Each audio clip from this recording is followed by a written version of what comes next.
হে আল্লাহ, তুমি আমার বাড়ি গাড়ি ধন সম্পদ সব দিছ, কিন্তু তুমি আমার একটা হাত দাও নাই। হে আল্লাহ, আমি কি এমন দোষ করছি তুমি আমার একটা হাত দাও নাই?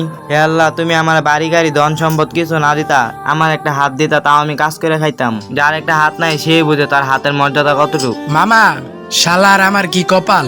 কে কি হইছে? মামা, একটা বাইকে যদি না থাকে এই জীবন রাখার চেয়ে না রাখাই ভালো। মামা, তোর বাইক নাইকা দেখা তাই তুই কইতেছস তোর জীবন রাখারতে না রাখাই ভালো? তাইলে তুই একটু ওদিক তাকা। হে আল্লাহ, আমার বাড়ি গাড়ি কিছুই চায় না। হে আল্লাহ, তুমি আমার একটা হাত ফিরিয়ে দাও।